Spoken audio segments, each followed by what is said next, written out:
So you think you can manage? A question that has been on our minds in recent weeks with Joe Girardi at the helm. But since the last time we recorded this wonderful little podcast, the Phillies have gone 5-2 over their next two series. So I guess we can slightly tone it down on the Joe Girardi ridicule for at least one night, if I may say so myself. Yes, one really good Phillies series at home versus the Brewers and one really bad one on the road, which we'll get to later on. But tonight you are joined by me, Biscuit, along with my two great co-hosts, Shane and Andrew, on the So You Think You Can Manage podcast.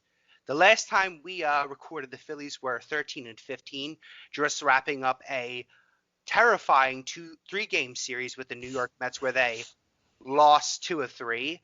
And then they went on to the Brewers, and the Brewers were an interesting matchup because from the get-go you could tell that the bats weren't there, but the pitching, especially with Brandon Woodruff at the helm of that rotation and that really solid bullpen, you figured it would be an interesting series for the Phillies, especially with the bats struggling. But a 4-game sweep, a solid series overall. We'll kind of go just through the games real fast. Game 1. They won by a final of 4-3. In Game 2, final of 6-5. Game 3, 5-4. And then the magnum opus of the series, the 2-0 complete game shutout by the magnificent Zach Wheeler. The Phillies, they got enough done offensively, but the bats still kind of failed in a lot of big moments. We'll get right to it, and I want to start with you, Andrew, tonight. Like I said, great starting pitching. The relievers were pretty solid, especially Coonrod and Hector Neris picking up those gutsy saves. What was your main takeaway from the Brewers series, the 4-game sweep?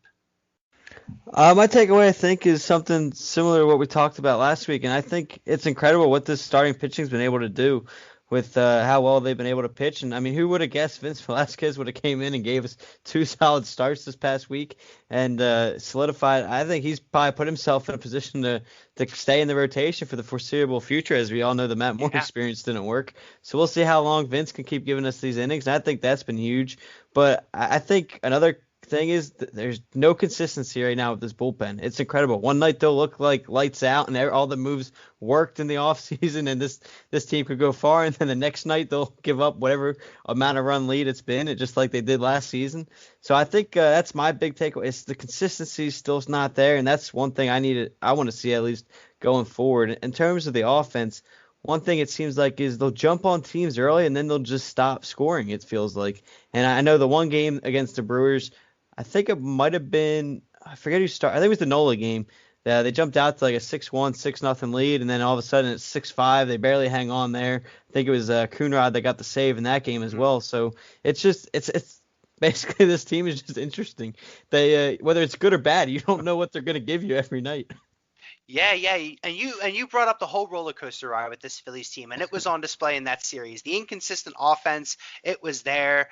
The bullpen, night in and night out, and it really feels like out of the mainstays in the bullpen, if you're trying to close a game out or you're trying to use what would be considered the high leverage guy in any situation, it feels like Neris, Coonrod, and Jose Alvarado are the 3 big names that Joe Girardi's turning to. And from there, if you need Brandon Kinsler in a pinch or Connor Brogdon in a pinch in a big situation, it feels like those are the next 2 guys if those other guys are not usable or have already been used. But really out of and I'll turn to you here on this question, Shane. Out of the trio of Alvarado, Coonrod, and Hector Neris, who's really stood out to you the most here, and who have you been most impressed with? Most impressed is 100% Coonrod. It's coming over this offseason. It was kind of the wild card. We knew he had a big arm, didn't really know what he was going to bring on any type of a consistent basis. And look, we're only six-ish weeks into the season, 8 weeks into the season at this point. But what we've seen from him so far is consistently competitive outings. A high velocity, high spin rate fastball. And so far, it doesn't seem to matter who he's throwing to. If he's throwing to JT or if he's throwing to Andrew Knapp, we've seen guys kind of, prefer one catcher to the other, both in the rotation and in the pen. He doesn't care. And, he to me is like what we really hoped Tommy Hunter could have maintained being when we originally acquired him. Acquiring Tommy Hunter, 5 years ago, 4 years ago, whatever it was. He was just a really big guy that was just like, F you, give me the ball. Don't care what the situation is. And then obviously that one ultimately failed. And this is kind of that success story of that same prototype of a pitcher, just, 5 miles an hour more on that fastball. But I love the fact that he's willing to take the baseball at any given shot. So for me, he's the most pleasant of surprises, of the trio that you mentioned. Certainly. And the talent level is there. I mean, in 14 games so far, 2 saves, 16 innings pitched. He's gotten some big strikeout. His ERA is just sitting slightly above 1, so he's got a 1.13 earned run average. I mean, I think what I've been most impressed with him specifically is that it really doesn't matter where he's pitching at in a game. Like, you really think, okay, Hector Neris, you don't know what kind of situation he thrives in the most. It kind of feels like sometimes he could be that kind of a guy who comes in a tie and holds the game. Other times he feels like he could be the lockdown closer. And he does, for the most part, do well with most roles that he's handled. But sometimes he does falter where you question what kind of identity Hector has. Whereas with Coonrod, I think you could bring him in the high leverage role. He can close games. He's there when you need him in a pinch to really shut down a guy or two to close out an inning. It's truly been fantastic. And it's nice to see some consistency from the bullpen, whereas obviously in last year you had a catastrophe every single night and multiple. Well, that is consistent. Yeah, they were consistently awful. Consistently bad. But it's forgive my phrasing, it's nice to see some good consistency from guys who can not only throw hard, but when they're locating the baseball, they're almost unhittable. And even though this bullpen isn't perfect, it's surely nice to see that from at least 3 of the several guys that you have in the pen. But one thing that has not been consistent so far for this team has been the offense. Now, we'll get to a few guys later who have, either rejoined the lineup or are coming back from slow starts to the season. But Andrew alluded to this earlier when he was, hitting on his first opening point.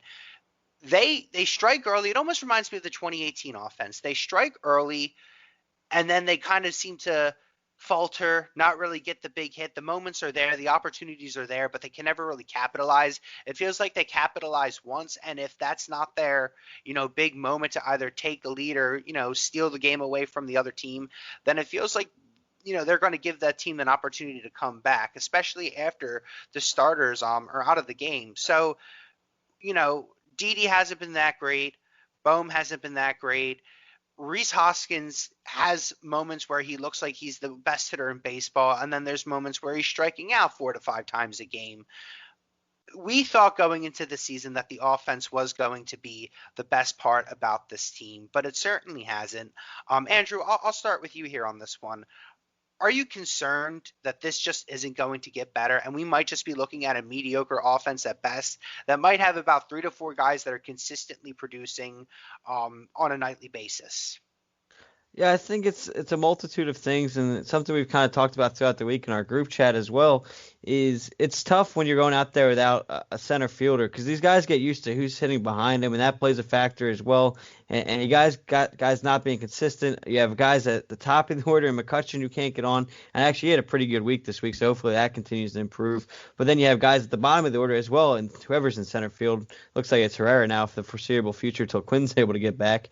And you have him who can't hit, as he's hitting 175 on the year. So I think it's a mix of things. Obviously, you're missing Segura for a while. Now I think Bryce is dealing with the wrist injury, and I think it's bothering him more than he's going to be willing to admit. I mean, I think last week when we were on here talking about Bryce Harper and everything, he was hitting, I think, 330 at that point. And just in the last week, he's dropped down to 292. So I think that shows an alarming number of what his average has dropped to. So I think that wrist injury is bothering him.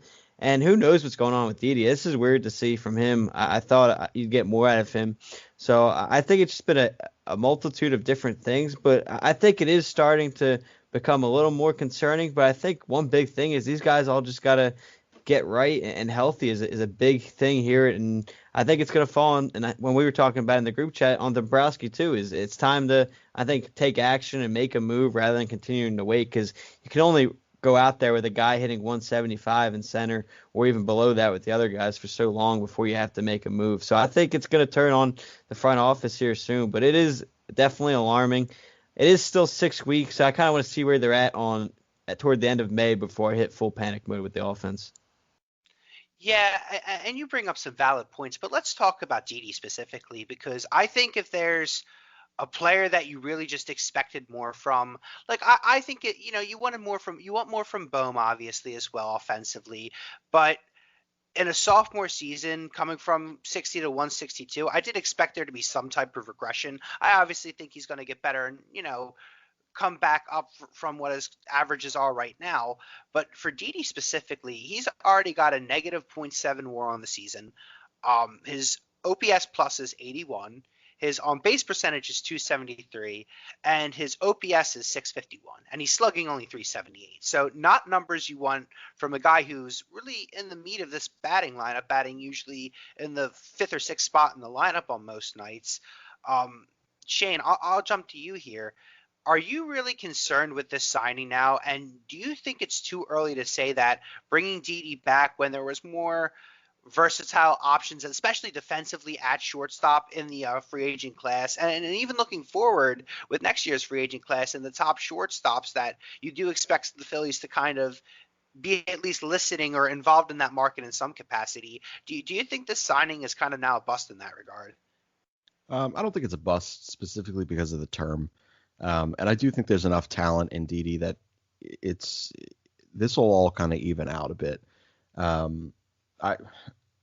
I do wonder with Didi just how much the end of last season and the off season for him kind of mentally wore on him. To not be offered that qualifying offer, and then to ultimately be fairly known that like you were the backup plan here. Like, it seemed very much so like the Phillies were prepared to go in a different direction with shortstop, whether they go a 1-year deal with someone to just kind of fill the gap until, Bryson Stott maybe is ready to play next year at the major league level, or that they were going to go for some sort of a splash signing or a splash trade. It kind of seemed like Didi was just on the back burner, and then to come back on the 2-year deal, I'm sure at his age, he was really looking for 3 or more. So I'm sure that's mentally a bit to get over. And then the expectations of coming in here and join. Anytime you're playing on a team with the most marketable superstar in the sport, which is still arguably Bryce Harper, at least the top 3 guy, like there's an expectation to be competitive night in and night out. And when you're brought in as a veteran guy, or brought back in this particular case as a veteran guy, it's a lot. And I just think that mentally for him, it's the nights of the 0 for 3s and 0 for 4s, and having Rhys Hoskins as your first baseman, and I mean, at least half of his errors are really truly not his fault, and even an adequate first baseman, an average first baseman, I should say, makes a lot of those plays and helps your shortstop out. So I think just mentally, when you're taking a look at it at the full scale of his, final days of Philly last year through the offseason all the way up to this point, there's a multitude of factors that go into the mental aspect of Didi Gregorius. And I think this one to kind of wrap this point up on Didi, I think this particular point is the most glaring to me. I very much so believe that Didi is a 2 or 3 hitter in his head and in most lineups that he's going to be a part of. I do think it's an adjustment to be in the middle of an order of an offense that cannot put people on base and cannot execute with runners in scoring position. Talk about a guy who's already mentally screwed, which he looks like to me. He's pressing in everything that he's doing. Why not just simplify it for him and try to get him into that 2 or 3 spot on some of these nights and mix some things around here and just simplify it and say, just get on base, Didi, because at that point the swing becomes far less loopy. It's far more contact. He's going to run into some home runs, especially, at Citizens Bank Park with the short alleyways. He's going to have his power numbers. But I think right now he's a guy who is mentally hurting and probably putting a little bit too much pressure on himself in a key RBI spot of 5 or 6 each night.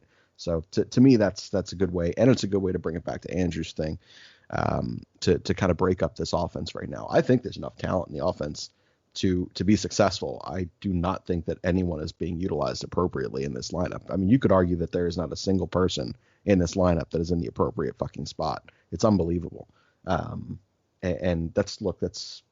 it's a tough thing. Everyone's kind of going through it, but with Didi though, I think that those things, and mainly batting 6th, is it's just a hard one for him to kind of overcome right now. No, for sure, for sure. And it goes back to the manager here. You said it, Shane. Not batting anyone in the spot that they feel like they should be batting in. And I completely agree. I think Girardi has, some guys in spots that I like. Like, I liked Reese Hoskins in the 2 hole, especially when he was, consistently getting on base. I think it's a great way to start him off in front of Bryce. I'm fine with that move. I like you'd rather want to see Bohm though in the 4 spot. You'd rather really want to see DD more up in the lineup. Obviously, Gene, it's kind of hit or miss. If he's hot, you'd want him more up at the top. If he's cold, or obviously not going like he's been, but if he's cold, you want him more towards the bottom. But you're right, and that goes back onto the manager. Andrew, I want to turn it to you now. Would you say Didi's the one that you'd expect the most of right now, or is performing not up to what your expectation is at this time? Or is there another hitter in the lineup that's really been grinding your gears in that regard? No, I have to agree. I think it'd be Gregorius in the sense of he's the guy that can turn the lineup, and again, he's kind of the last guy there before that back end who's been struggling. He's the guy that's got to drive in the runs, and he's had a lot of chances, I feel like. But I think it turns to, and I get what you're saying, Shane, about Hoskins having to got some of those balls being thrown, but I think that's kind of where I have been a little most disappointed with him is his defense after what kind of year we saw from him last year on the defensive end. I mean, he's already got as many errors this year as he did last year, so I think that's a pretty alarming number, obviously, and I think that's something we all know the struggles on this team defensively already. So I think for him, the back end, and I think that's why it kind of hurts his worst stat, as you mentioned, Biscuit coming in. I think that's kind of where it's at in terms of that as well. So I think as disappointing as his offense has been at times, I think he has come up big, obviously, in some moments. He had that grand slam this last week and all that. So I think, yes, he has been the most disappointing, I think, just overall, including his defense. So I think just as an overall standpoint, he's the guy I kind of turn to hopefully start to change this around. I think that's kind of where you saw it. And I think he kind of, in a way, is similar to McCutchen, is he builds for that fun in the game as well. So, like, when he adds that level of not only is he performing, he adds the fun to the whole team. I think you kind of saw that when the team clicked the most last season was when him and McCutchen are having that fun overall as well. And I don't think he's been able to do that this year yet. And I think when he kind of turns that around, and to Shane's point, maybe something is going on mentally because he hasn't been the same funny guy, it seems like, in the clubhouse. So something definitely seems to be hurting him more than just the field as well. Yeah, certainly, certainly. And, I was going to bring it up a little later on the show because if there was a night in this, stretch of games, the 5-2 run that you could say the Phillies defense was the Phillies defense, it was game 2 of that Braves series. So I was going to save it once we got to the series, but we're on the topic now. What gives with this defense, man? Is it poor preparation? Are they just, because we're not expecting groundbreaking plays. We're not expecting, Reese Hoskins to fly across the field or Alec Boehm to become like the defensive whiz kid. But these feel like routine plays that they are consistently just botching. And not only is it just embarrassing and sad for these veteran players, but it's costing them games. You have DD in game 2 who F's up that throw to first base, and that kind of cost them the second blown save of that game. And also then you have Kutch later dropping the ball and not realizing that it's a fair ball, and him just standing there looking all shocked and dismayed and throwing it in, and 3 runs score, and boom, game's over. You lose the game. It's not, like I said, not rocket science. I mean, obviously it's easy for me to say it. I'm not a baseball player, but these feel like plays that most major leaguers should make. Shane, what gives here? Jesus. Well, I think that it's a combination of the fact that there are some players who are just not very good defensive baseball players. Your corner of the infield right now is just not great to watch play defense. And then the middle of the infield there, as well. I mean, your best infielder is Gene Segura, who spent some time on the injured list at this point. So that's kind of tough there as well. You expect more from Didi. I don't expect him to be like a top 5 defensive shortstop in the game, but you expect him to be a little more competent than he's shown to be so far. To me, as a guy who's played shortstop his whole life, it's really, really hard to play that position, to take the angles towards balls up the middle or in the hole between short and third there. And to know that your throw, you can't skip a throw. If you do, you got to draw like a dime-sized circle out there that it's got to hit in order to give your first baseman a shot. And to think about that as balls are coming in at you at 100 miles an hour in major league, major league capacity, like it's hard, to know that you can't trust your first baseman to make what most first basemen would deem a routine play. So there's a lot in Didi's case there that I do believe if we had, a better defensive first baseman, we wouldn't be having these conversations about Didi. It's a big trust thing there. The outfield, we have essentially your top two options at this point in center field are two converted middle infielders, in Quinn and Herrera. And Quinn doesn't take great routes, but he has great makeup speed and he's got a killer arm, and that's awesome. But when you don't take great routes, you're not really helping out your corner outfielders, and so that's hard. Herrera, I just don't think is a good baseball player in any capacity. He's also a bad dude, so I really don't want to talk about him. But I don't think that he's talented enough to take some of the pressure off those corner outfielders the way that really solid center fielders do. And guys like Andrew McCutchen, who are up there in age, I just sit there and think like, damn, like just imagine a Jackie Bradley Jr. out there in center field defensively, where Kutch can start shading that line a little bit. And, it isn't 5 steps to a baseball, it's 4 now. And that's all the difference in the world. He's obviously having issues with his eyes. And, a lot of when you play the outfield at any level is, judging immediately a ball off the bat, seeing the trajectory of it, putting your head down and sprinting to a spot. And I just feel like when you have to cover that much ground and your eyes are already clearly going through something in Kutch's case, it's a really hard thing to sit there and do if you got to run 20 yards instead of 15 to get to a baseball. It's just hard to do. And to know that he doesn't have the ability to shade to a line and know that his center fielder's got him in the gap is just really hard. So I think at this point you're battling, two really, really big issues. One, a lot of guys on this team are just shitty defenders. And two, other guys just there's a trust issue, in my opinion, especially in the case of Didi. We'll stick with that one. So fuck, this defense is maddening to watch, though. I'll be honest, man. Like I'm trying to be as professional as I can be on this and not, go too insane. But there are things that are just unbelievable. And then I think you had mentioned preparedness going into it, Biscuit, into that question there.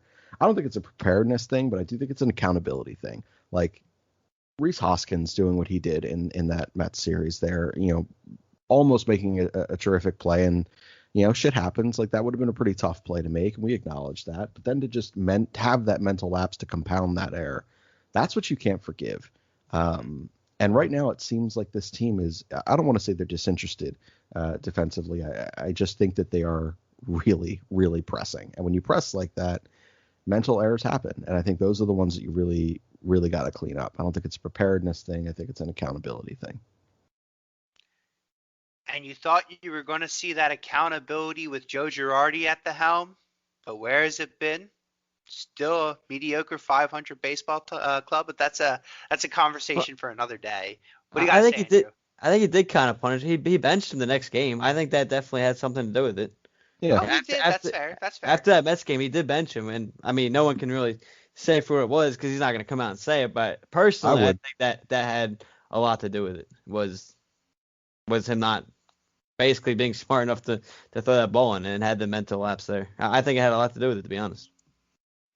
And you have seen those moments from Joe Girardi this season. Like I think back to when he pulled Jojo Romero on that play where he should have covered first base, and he pulled him immediately after. So you do see that, but I just don't think it's just not holding any weight. Like it feels like these moments happen, and it's almost like eye service for us fans. Like that's what we thought we wanted to see with Kapler, like the guy who comes in and kind of lays down the land of the law of the land and whatnot. But it almost feels performative to me. I guess that's what I'm trying to say.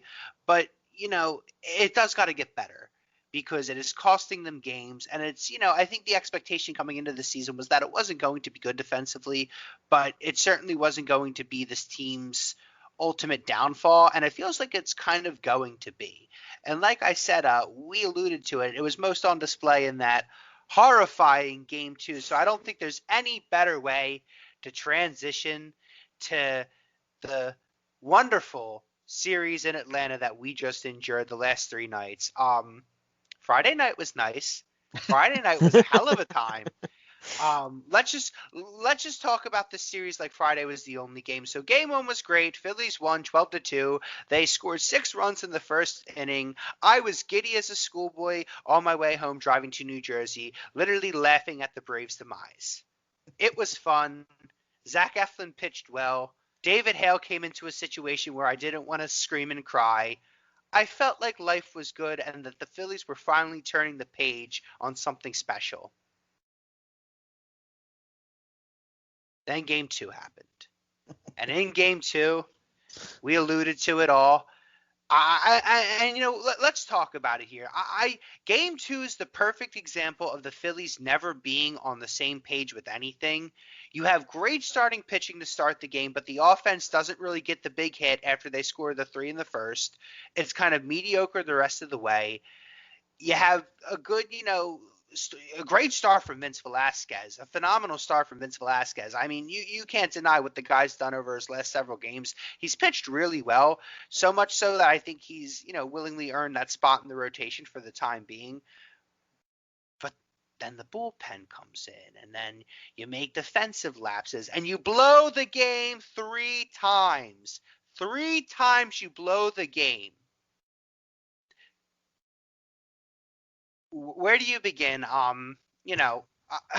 Shane, we'll start with the negatives on this one. What was honestly the most infuriating part of game 2? Shane, I'll start with you.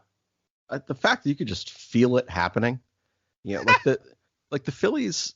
So we've already alluded to this several times on this show, their ability to start hot. But there is 0 refract rate for these guys. There is no fucking get it hard again. It's just out of their system and nothing happens. And you can feel that.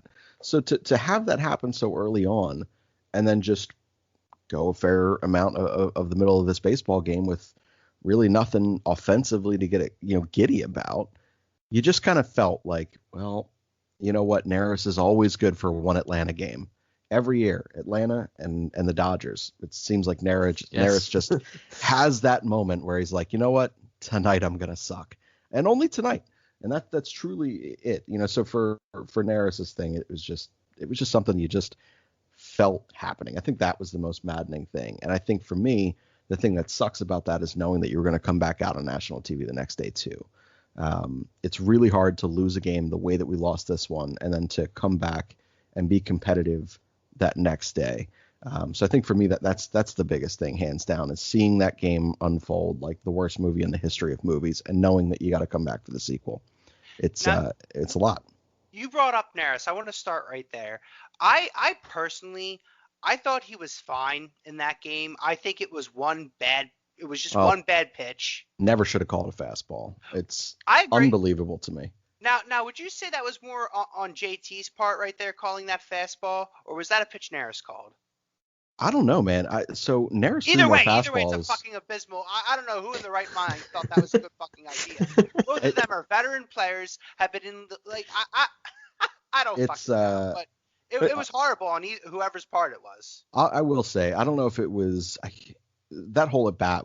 It was a you felt at bat where you were throwing everything that he had, and I think that he was, you could tell the intensity of the moment was really building.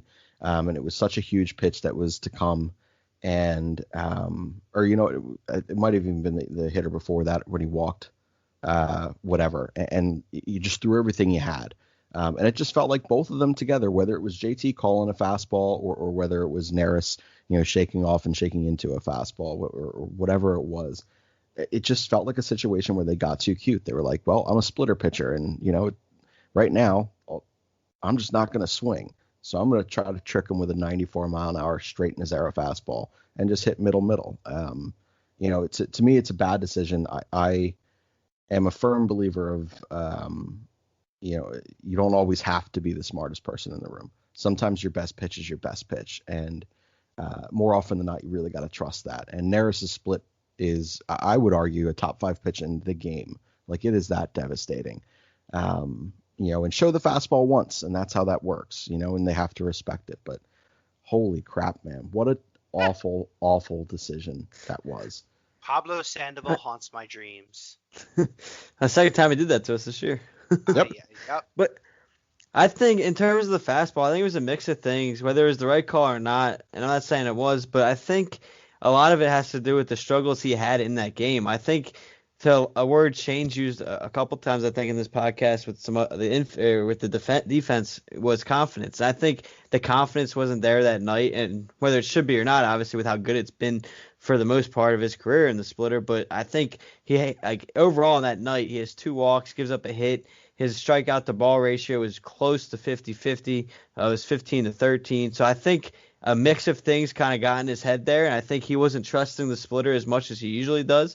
And I think either way, it's still better than the fastball there, but I think that's what a lot of it had to do with. Now, whether, again, it was JT who lost the faith in the splitter and called the fastball, or if it was Hector shaking it off, we'd have to go back and look if he did that, or, I mean, they're never probably going to say that and give it away. But I think that's a lot with what had to do with it was the confidence. How much do you guys think the full 39,000 had to do with it in the stands there?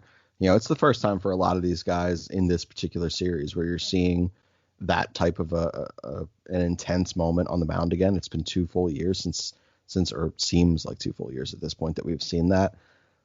I have to assume that's an adjustment. Like I know for me, like if I'm playing in front of no one, like this is fantastic. It doesn't matter how I look. If I play in front of 5 people, I start to recognize, all right, there's some people here.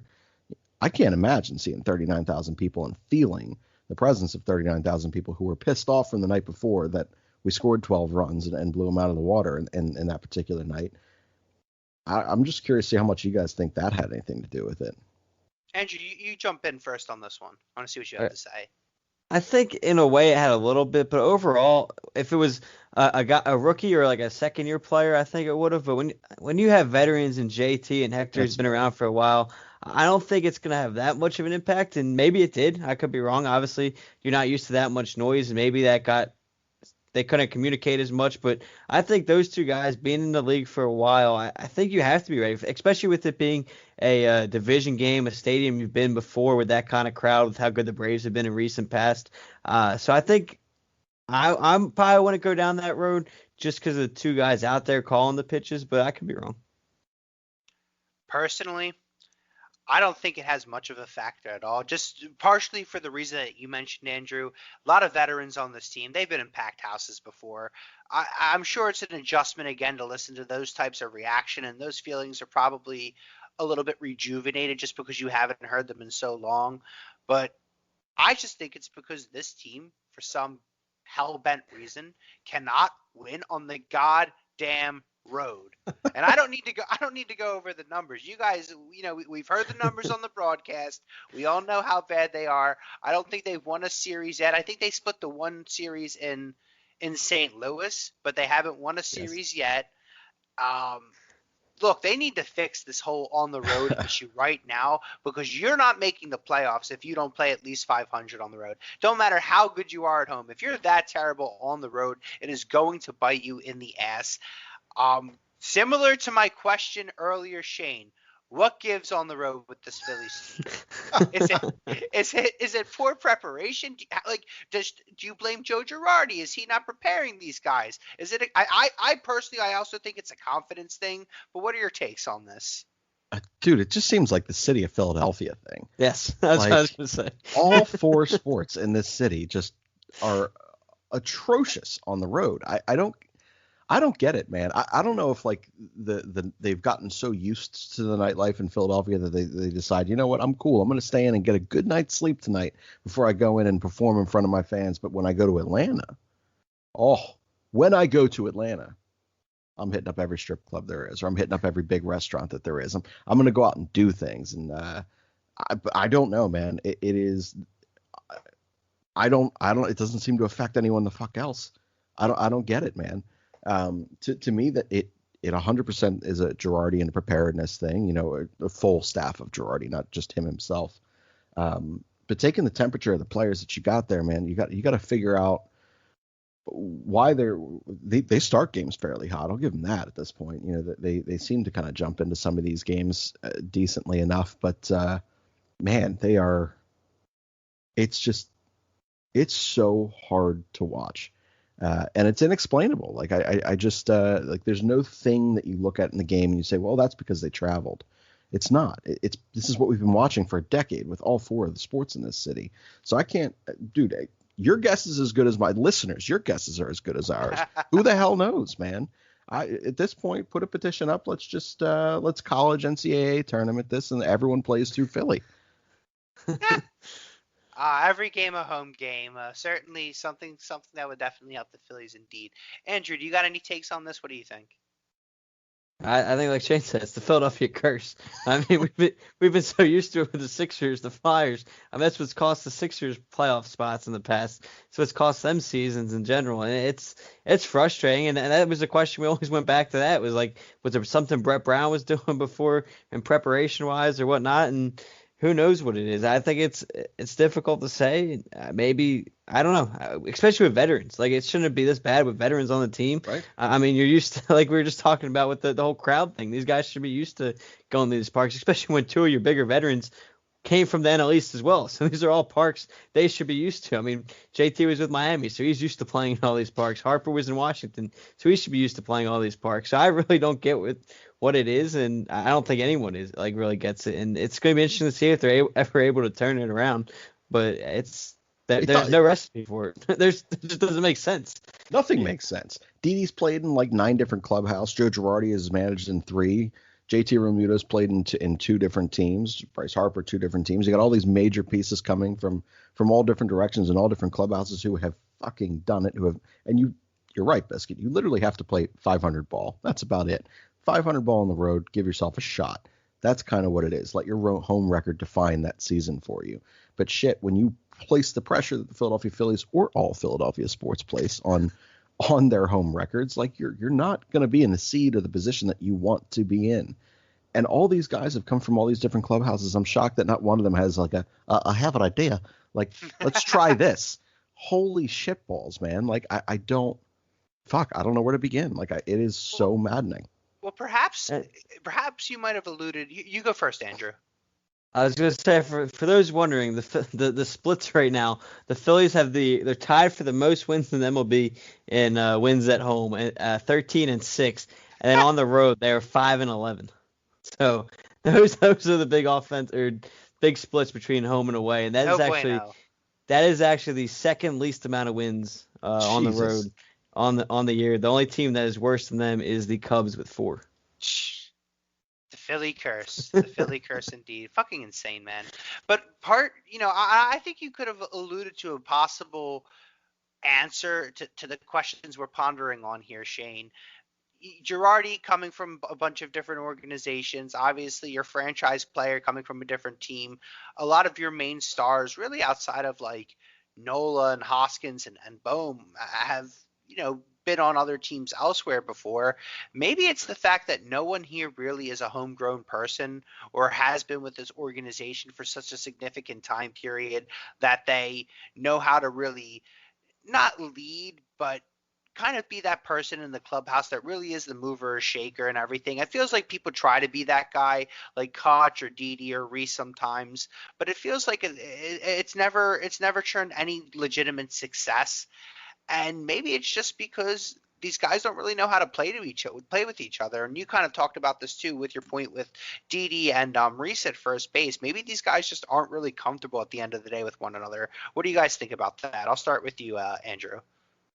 If that's true, I think that's disappointing because all off season we heard how close they've gotten in the last few years, and I get it, they might just be giving the media what the fans want, service. But in general, like again, we saw how much fun McCutchen and Didi were having last year, so I really don't think it can change that fast. Again, I think it'd be the other way around if I'm being honest. If you had a bunch of younger guys who haven't had the experience in the league, it'd be troubling. But I think with all the guys here, especially like Bryce and McCutchen, like these guys have all been around each other. You hear about workouts in the off season together and everything, and how early they went down to spring training. Like these guys have been here for a few years now, and we obviously saw how close JT and Bryce have gotten over time. So I think these guys are like, they make it seem like a family and make it seem like a brotherhood. So I would want to buy into that, but I guess they could just be putting on a show. But I really don't think it's that. I just think for whatever reason, I feel like that'd be putting too much into it just because these guys have been with each other for a few years now. It's not like they're all fresh. And that's why I would buy into that a little bit if it was all their first year here. And, you'd see some of those chemistry issues like we see in basketball sometimes and everything because you don't know each other yet. But I think at this point, these guys should know each other. Shane, your thoughts? So in my head, the argument I wanted to come up with was the fact that each of the stars on this team weren't necessarily the vocal leaders of the team, but then you sit there and you remember, like, well, Andrew McCutchen was like the guy of the NL for a 5-year run, and who the hell else? I mean, granted, they had decent teams in Pittsburgh during the peak of his time there, but even Kutch's personality to me doesn't strike as one. I don't want to use the term like drill sergeant, because I don't, especially in today's world, I just don't think that anything really benefits from that, militaristic, driven style. But I don't know who. Even Bryce to me seems like he's more of a passively aggressive leader, not necessarily like a guy who's going to just grab the clubhouse together and say, look, this is what's going on the road. These are the things I'm seeing. I think this is part of the reason why we're not having success here that we have at home. I need this, and this done from the group collectively. I don't know that. I mean, Bryce never had to do that. And he had Jason Worth in Washington, and then he had Scherzer over there. Like, he was always little brother. Well, now he's big brother. He's 29 out there. He has the opportunity and certainly the cachet to do it. I just don't know that it's his. I don't know that it's his personality yet. He isn't. He doesn't strike me as the guy who is majorly constructively vocal, more so passively aggressively. So where he'll say it to the media like, "This shit isn't right. We're pissed off," but maybe he's not the one grabbing the mic in the locker room. So I don't know, man. I guess when you take a look at it from that particular standpoint, I think you got to find a true, just OG in the room who gets it, like, and can really communicate to, from a professional standpoint to the veterans in the room, and from a respect standpoint from the younger guys in the room. Who that is, I don't know. Theoretically, it should be Kutch. I don't know if his personality is too fun and too light to do that, but ideally it would be him. But I don't know, man. I really don't know. It's we've been saying it. There's just nothing to fucking say with this team on the road. Yeah, who's the Carlos Santana to smash TVs? I was just going to say, Andrew, I'm so happy Bring him you back. brought that up. I was going to say, I feel like it's going to take something like that. Someone that's going to have to step up and say, look, we're playing like dog shit, and it's on every single one of us, and start calling people in the room out. To really get the fire under certain people's asses. Some people, I think, simple talking to might suffice, but I think especially for some of the younger guys, you might need to see some of that fire to really think, okay, I got to get it going again. But one thing that I know for certain is that it needs to get better, because they're not going to survive, let alone make it to the playoffs. They're not going to stay afloat at 500 if they don't get better on the road anytime soon. But really, just before we get to the series preview with the Nationals and the roundtable discussion, I do want to talk about at least one really nice positive that we've seen so far this season with one hitter in the lineup, and how he's just been – he went on the injured list, came back, and he's still on fire. Shane's favorite player, the great Mean Gene, Jimmy Cigarette Segura, batting .380 on the season. Girardi had to move him up. He was just so damn hot. Guy just looks like a stud doing it all out there. Gene. Wow, I just called you Gene. Shane. Shane. Give me your thoughts on Mean Gene, man. What have you liked that you've seen so far? And is this the Gene Segura that we've been waiting to see? The guy who's going to give us that 300 batting average, make the solid contact at the top of the lineup. Is this the guy we thought we were going to get all along? Lay it on me, Dad. I don't know why I called you Dad there, but. hand in the air. I may have been incorrect about Jimmy Siggs. I may have. No, certainly at this point, man, what a breath of fresh air to get him back in the lineup, and then to see Girardi have the stones to go ahead and flip him and Hoskins there. It's a lift the lineup needs. It's something that the top of the lineup desperately needs, someone to just get on base. Previously, my argument with him was the fact that he really doesn't draw a lot of walks. Like just fundamentally does nothing right in the box. Like he should not be good. He is absolutely maddening to watch that goofy ass swing go down to one knee, have his ass fly out half the time, just swing at curveballs that bounce at 43.5 feet. Like nothing he does is right, but it works for him, and that's all that matters. And right now, it is working. And if you're hitting 380, it doesn't matter if you walk once in 20 games. You're still getting on base 39% of the time. And that at this point is significantly better than what we were seeing out of a Rhys Hoskins, who really is not walking this year and striking out again a ton, as you alluded to earlier, Biscuit. So to put him up at the top of the lineup right now and to give him that time and just give Bryce someone to drive in, give JT someone to drive in. It's so sorely needed. Entirely too many solo shots and just big hits with no one on base. It's tough. So having a guy like Gene come in here and do what he's doing right now, again, hand in the air. I was incorrect. He is the key to the offense right now. I would go so far as to say he is the key to the offense. Yeah, and you mentioned it too. Girardi having the stones to move him up in the lineup. I saw a lot of people on Twitter who weren't happy with that move. A lot of people, citing. What's their ats? I'll talk to them.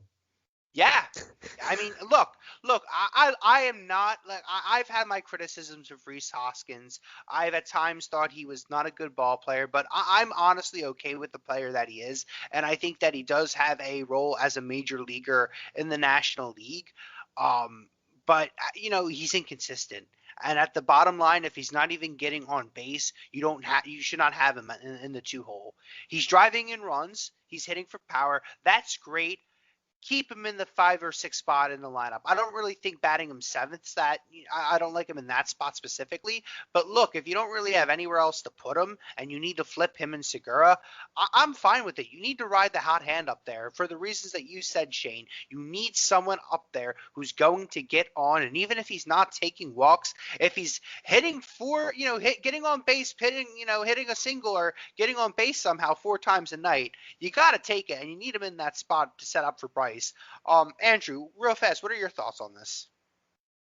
Yeah, no, I think I always loved Gene Segura, and I think he's finally putting it in. And we heard about the work he put in the offseason. He got slimmer and everything, and I think it's paying off for him tremendously. I mean, not only offensively, but we've seen, as Shane alluded to earlier in the show, he's been probably arguably your best defender so far. And I don't think any one of us, as much as some of us have been big Segura fans, I don't think anyone would have predicted him to be the best defender halfway through May at this point. So I think it's shown a lot throughout his entire game. Hopefully he can stay healthy now that he's back off the IL stint, and I think you need him to stay healthy at this point. And I wouldn't be opposed to honestly throwing him even one spot higher if it comes to it, where McCutchen starts to struggle again. I have no problem if he has to be the leadoff hitter at this point, and I think, like you said, Biscuit, I don't know if I like Hoskins down at the seven spot, but I think at this point you kind of have to play with some things and figure out where you're at with how much the offense has struggled. Whether it's, I think if McCutchen can continue to do what he did last week and you're able to get him on base a lot, and then you have Segura get on and you're giving Harper first and second or whatever it is, second and third with those two guys on base. I mean, you had McCutchen hit 385 last week. You had Segura hit over 400 last week in both their last 7 games. So obviously that's 2 big numbers, and we'll see how much Harper's wrist is really bothering him. Obviously he struggled big time in that Atlanta series, but if he gets back to what he was doing, obviously that's going to be a lot of runs there if all 3 of those guys start to hit. I still think Hoskins' best spot is the 4 spot, and if you can have JT hit behind him in the 5 spot, I think that's going to let him see a lot better pitches there in that sense, and I think that's going to be your best bet in the offense. And then you can move Bohm down the 7 and have him start to get right as a younger guy. So I think that for me is where the lineup would best stand. But no, if Segura and McCutchen continue to do what they did last week, I think the offense will turn it around sooner rather than later. Certainly, and hopefully they could return it, or they could turn it around in Washington. The good news about this series coming up with the 3-game stint in DC. I don't think we're going to face Max Scherzer. I think all the matchups are announced for the 3-game set. It looks like you're going to get Chase Anderson and Eric Fetty tomorrow night. On Wednesday, you're going to get Zach Wheeler and John Lester. Lester being the best starter of the three that we're facing. And the big signing from the Washington Nationals, the guy that the Phillies were actually in on, Patrick Corbin, having an abysmal year this year with Washington. I think he's got an ERA over 7. He'll be facing off against Zach Eflin. You really need to win 2 or 3 here for not only the reason that you kind of need those games to stay afloat in the division to keep on pace with the Mets, who are right now leading the division, but also it's a road series. You need to start winning series on the roads. You're going up against a division opponent who is struggling that you could continue to put out of reach of this division. Right now, if you're looking at the National League East, it really feels like the team that's already sliding out of the picture is the Nationals, and the Phillies should only continue to further enhance that throughout the series. Really, I'll start with you here, Andrew. What do you think the Phillies' keys to success are in this series? How do they snatch up at least 2 or 3 here? I think you have to take advantage of what's being given to you. You got a guy struggling in Fetty. I know Chase Anderson struggled at times, but you have to take advantage of that offensively. We just talked about the top of the guys in the lineup who have been hitting well recently. We know Harper always feeds off the fan energy, and you know Washington fans will be all over him again as usual. And I think that's going to go for show there. And I think if you're able, I think a sweep in this series is possible. I really do. I think your toughest game will obviously be the Lester game. He's been pitching well through his 1 or 2 starts this year. But listen, the Phillies usually hit left-handers pretty well. I mean, that's when Hoskins is at his best, and you're facing 2 lefties in this series. I really think, as you said, Biscuit, you have to take full advantage of that. You have to win 2 out of 3. This is the series to at least get 2 out of 3 in this, especially with Toronto after that, who's obviously been one of the favorites in this year to make the playoffs via wild card with that division. So I think this national series you do have to take full advantage of, and I don't see why they can't do that. I mean, I think, again, Chase Anderson, his innings have been limited, but he's been giving you, in terms of what the innings he's been giving to you, has been quality innings in terms of limiting damage at times. And then, again, we all know how good Wheeler and Eflin have been this year, so you got 2 of your best going at it. You really should take 2, if not 3, and I really don't see why you can't sweep them. I wouldn't be surprised if we saw a sweep here. A sweep would be God's blessing, but since we talked about it on the pod, we're going to get swept now. But look, sorry. Look, the Nationals are currently 13-17. I don't think they're playing tonight. The bullpen's been really good, but the rotation outside of Scherzer and John Lester has not been good at all. And the lineup, you have obviously you have Juan Soto, you have Trey Turner, you have some guys who have a little bit of a punch beyond that, and Kyle Schwarber, but it's not a very threatening lineup, especially with the fact that some of those guys are struggling.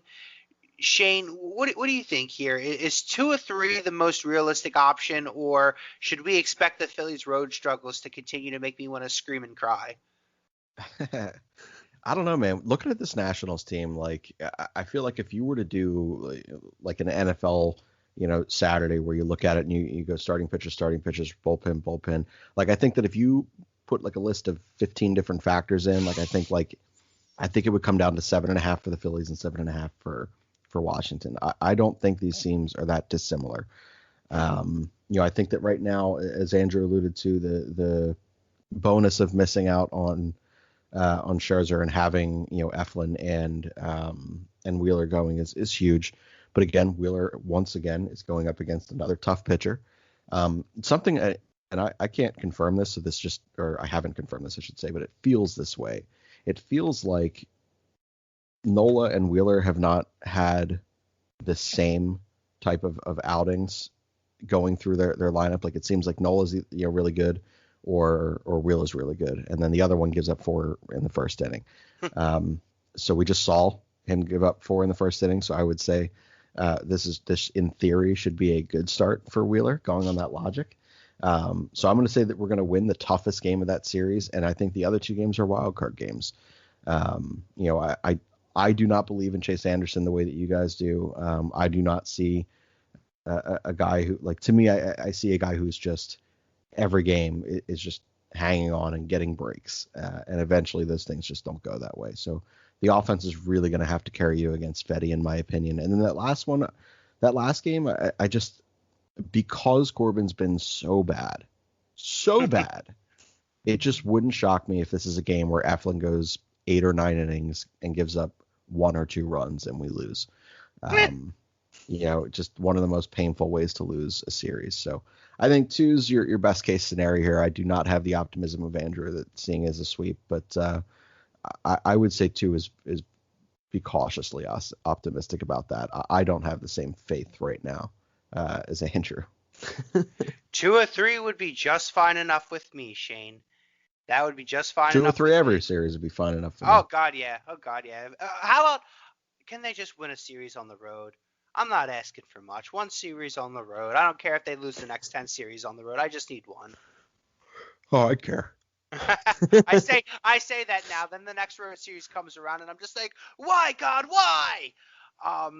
But that really concludes the majority of our conversation on the Phillies tonight. We now turn to the roundtable discussion portion of our show, in which our 2 co-hosts, Shane and Andrew, will be presenting some topics to us that we have not, discussed or have spoken to about with one another. So these are going to be genuinely fresh ideas that are stiff off the cuff that none of us have been presented to.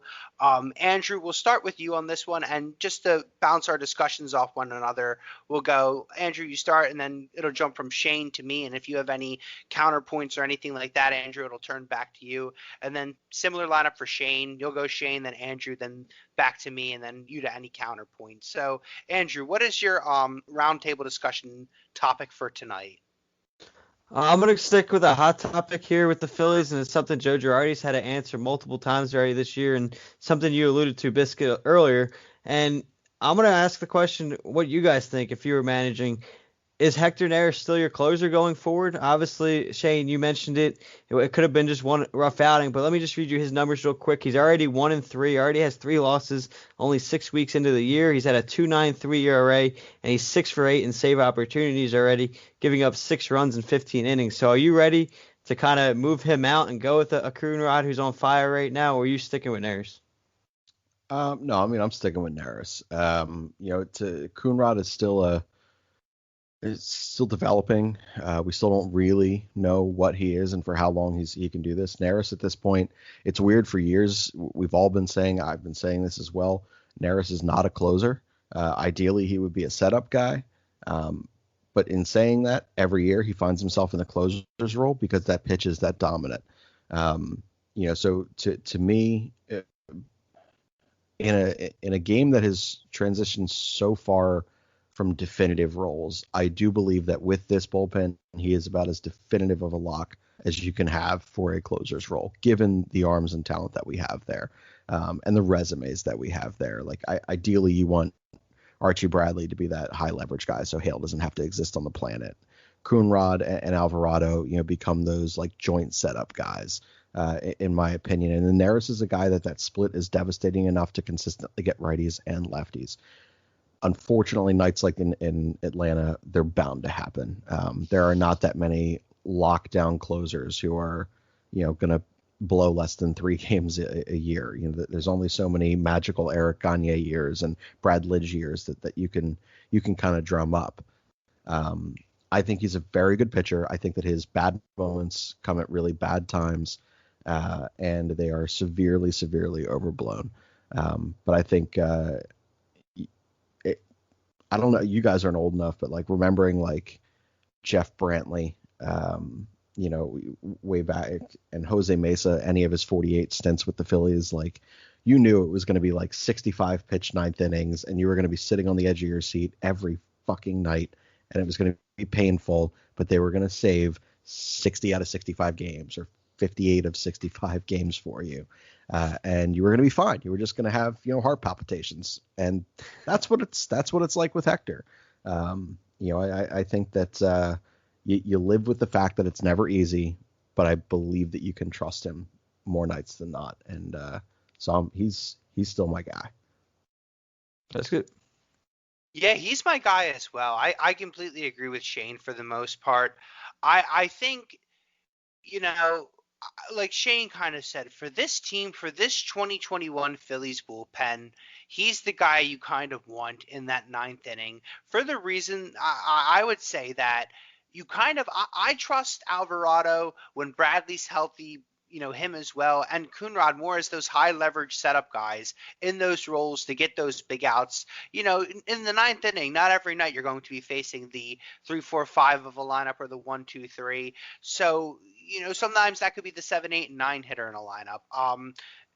I'd rather save your bigger bullets for the guys that are going to give you the most trouble. And some nights that's going to be in the ninth inning when you're bringing in the closer. But the good news is Hector Neris, for the most part, can get those guys out too. I think part of the issue is too, Hector Neris, when he loses a ball game, he loses a ball game. But think about it. Obviously, last year with the pandemic shortened season, his numbers weren't the best. And then you have, I think it was 2019. He came up. He was horrible. They sent him down, and he came back, and he was one of the best relievers in the game again. He's good enough. He's good enough, and I think that the thing that it's just when he loses, it's so glaring. It's such a big disastrous loss that it almost weighs on you too much. But the numbers at the end of every season mostly are pretty solid. And that's what I think stands out to me at the end of the day. And I think Girardi's fine for still riding with him. Do you feel like it's because he's the one carrying the loss in the win-loss column for the pitchers? Yeah, I think that's part of it. A big thing like that. He's literally the last person to touch the baseball in those games. Like that just is what it is. Theoretically, we could lose these games. Like you're saying, he loses these games. Well, yeah, he does. He loses the fucking game. He's the closer. He's got 3 losses on the year. I get that. But equally so, we could see throughout. I mean, not his most recent, but there are times where your Kinsler comes in the 6th inning, we'll say, and he's the one who made it a 2-run game instead of a 3-run game, and that's a quieter stat than what a legitimate loss is or blown save is in Hector's situation. So again, I think he's dealt with it for the last 3-4 years here, and it's never going to be perfect. And he's not a lights out closer, but he is a more than competent one. So, I don't think it's fair to say he loses a game. He loses the fucking game. It is what it is. Yeah, but to that point, it feels like it's never. You had the ghost of Pablo Sandoval coming alive and hitting a game-tying 2-run home run, or you have Freddie Freeman just absolutely murdering a ball, hitting a grand slam walk-off home run, or it just an implosion. It's never look, it had happened. I ended up losing. I would honestly, the game the other night with him giving up the 2-run home run to Pablo Sandoval, that felt like one of those games where you didn't really know that the loss was coming. It happened, but he was pitching fine. He got through the first 2 hitters. He was down to the last strike multiple times in that inning. It didn't feel like it was going to really unravel until that guy got on. And even in the Pablo Sandoval at bat, you still kind of thought Neris was going to pull through. But then there's those games where, he's walking guys and things aren't just whether it's the team's fault or his fault, things are just not going their way. Runners are getting moved over, and then the runs ultimately come in, and it just feels like an implosion on everyone's part. I do feel like he suffers from a lot of those, but you brought up a good point, Shane. Guys who make those games tighter and tighter for him to come in and, record the 5-out save, or him to come in, prematurely, those things do happen. And I think that also hurts his case, which is why, going back to my point, I think he's fine for the role because it's things that happen to everyone. And at the end of the day, the numbers still support him that he's a stellar pitcher. I agree with you guys. I'd stick with him. Perfect. So it looks like we're good to jump on over to Shane's topic now. Shane, start us off here. What do you got for your discussion tonight? So I took a broader point. I see all over Twitter people freaking out about the pace of these games and how much action is involved in games. And as a baseball guy, to me, I love a 1-0 pitcher's duel. It is still electric to me, but I can totally understand how the game at this point feels like there's less action than at any time before. So I dug in and I found some of the numbers. These are just according to Baseball Reference. So I haven't double verified any of these, but I think they're probably fairly close. The game right now, teams are averaging 1.5 hits, less hits per 9. This is over the last 15 years. Batting average, team batting average, this is the most glaring one. It's dropped 40 points on average in the last 15 years. There are 3.5 more strikeouts per game every single year. And according to, this is the most interesting one that I had found, stat that I had found. It was a Jason Stark tweet from 2018, that they were on pace to see 10,000 fewer balls put in play than 10 years prior. And that to me is the most glaring thing. So the question is, would you like to see Major League Baseball kind of intervene here and find a way to incorporate more action back into this game, whether it was taking the advantage away from pitchers and lowering their mound or moving it back like they're attempting to do in the minors at this point in some test sites, banning the shift, things like that, tightening seams of baseball. Would you like to see a game where there's 10 and 15 hits a night versus 3 and 4? I don't remember what you were said earlier, Biscuit, by the way, who takes what here. So I'm just going to hope to God that one of you two remember. Yeah, I'll start.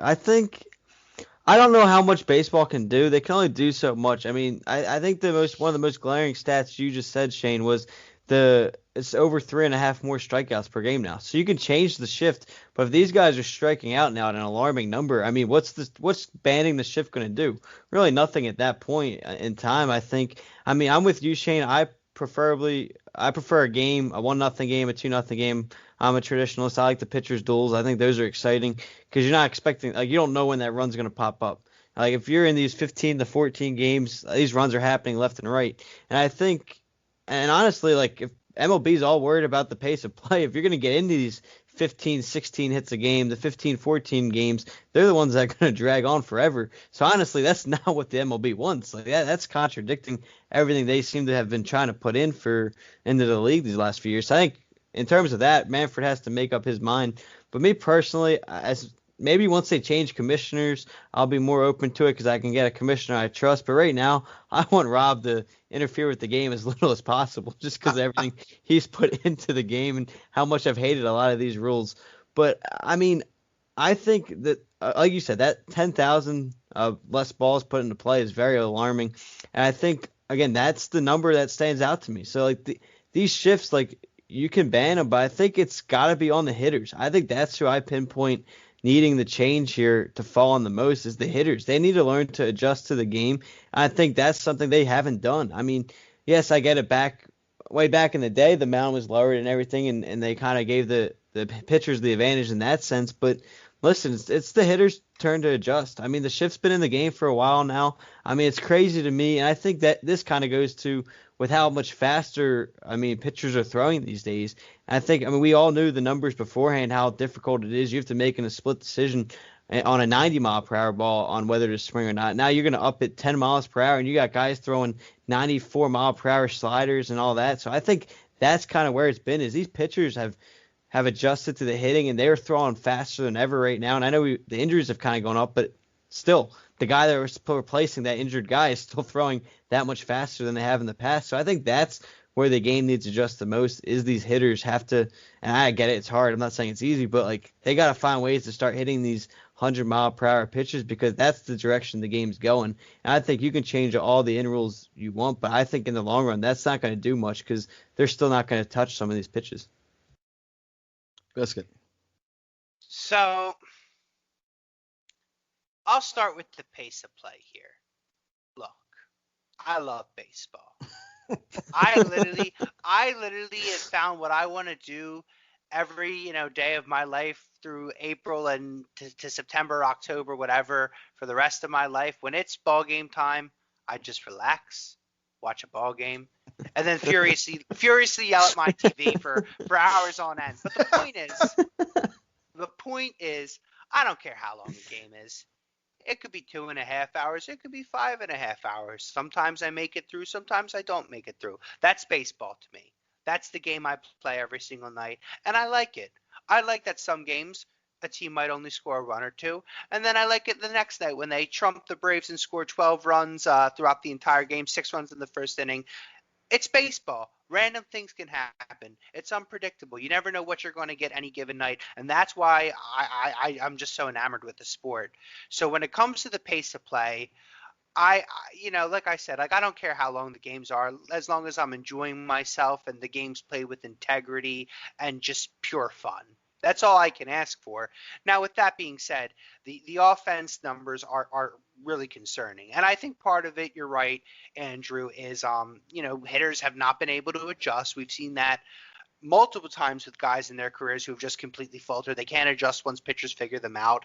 And I think even now, with what we've seen this season, look, it's been a horrible year for baseball offensively. And if you need anything to prove that, just look at guys like Freddie Freeman or Francisco Lindor, hitters that should be raking, that are just absolutely scuffling right now. Obviously, both of them have got a little bit more success as of late, but you really and I'm no brain here. I don't know what the league has done or has not done to these baseballs, but look, correlation doesn't always prove the reality or the cause of what's exactly happening here. But you have to think that something that was done with these baseballs is what's causing this lack of offense right now amongst the entire organization of baseball. And it's not, just the Phillies. It's a lot of teams. It's a lot of hitters right now.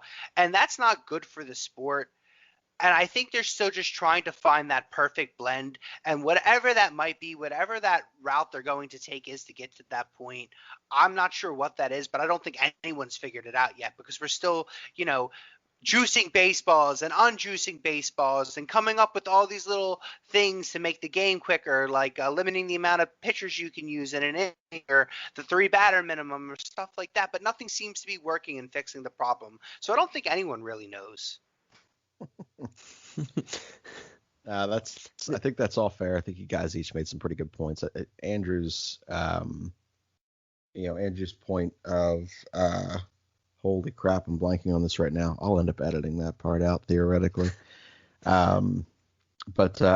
Baseballs are not being able to adjust, and it's on the offense. That is something I've agreed with very much so over the last what feels like 15 years of the start of the shift to what the shifts are now. To me, I very much so am on board with, if you want to leave that entire left side of the infield open for me, I don't care who is up.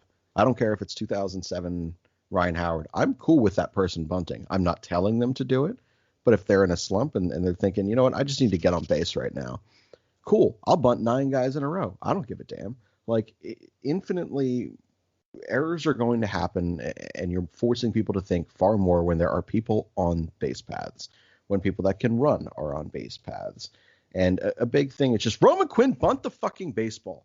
So, there are certain things there that I believe that you can beat the shift in like the least sexy way possible, and it will force the game to change. But I don't know that there's going to be a team that's going to have the courage to bunt Bryce Harper 50 times a year, or to bunt Pablo Sandoval when the shift happens the next time that we play him. But I do think that's something that it would take. Might as well just walk him the next time we play him. I'm never pitching to him again. I'm never. That man, the panda haunts my dreams, dude. The panda haunts my dreams. For some reason, I just think of Pablo Sandoval as Kung Fu Panda, like skadoosh, hitting the baseball, watching it soar 500 feet. Think about it. Him just up there, skadoosh, hits the ball 500 feet. You're right. We have to get video going from now on. These have got to be live shows. But that wraps up our show tonight, ladies and gentlemen. Another edition of the So You Think You Can Manage podcast. We will be looking to record next Monday. Hopefully we have a nice 6-game road trip for the Phillies that we could talk about, hopefully in glee and an joyous occasion, not screaming in pain and misery. But for the guys tonight, I'm joined with Andrew and Shane. I'm Biscuit. Don't edit that out, Shane. Keep that one in. Have a good night, everyone. Take care.